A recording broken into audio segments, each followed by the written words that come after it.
छठ पूजा बिना ठेकुआरे असंभव। एटा हूँ बिहार झारखंड प्रसिद्ध छठ पूजा पे प्रसाद।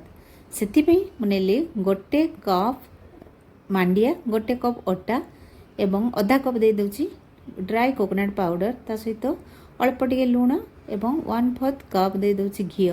ताको भल भाव में घसी घसी मिसई नबा। ता भितरे आमे चीनी गोटे कप एवं अधा कप पानी देकी जस्ट मिसई नबा। एबे एथिरे 2 स्पून दे देली सुजी एवं भल भाव में या घांटी घांटी मिसेइबा। तापरे जो चीनी पानी को आमे करि रखिथिले ताको दे अल्प अल्प देकी डो प्रस्तुत करबा। एथिरे मन रखथिबे चीनी बिल्कुल भी मेल्ट हे नै, चीनी पूरा गोटा गोटा रहिछि। टाइट डो प्रस्तुत करबा। एबे एमदी भांगी की छोट छोट गोला प्रस्तुत करनबा। तापरे ताको गोटे एमदी जो छणता थाई ता ऊपर रखिकी आमे याको भल शेप दे नबा, फ्लावर शेप। तो कुकीज कटर थिला सेतिरे मध्य मु काटी नउछि एवं बढ़िया भाव में याको शेप दे नउछि। गरम तेल रे वर्तमान याको फ्राई करनबा। तेल हमर मीडियम हीट रहिछि।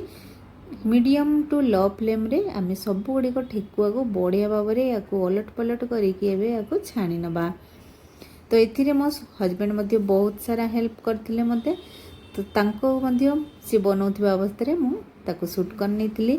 तो तैयारी गला हमर बहुत ही सुंदर ठेकुआ पिठा, जोंटा कि आमे प्रसाद रे मध्य व्यवहार करि परिबा। याको निश्चय भाव में प्रोसेस रे बनातु, बहुत ही भल लागिबो। समस्त को खाइबा को दियंतु।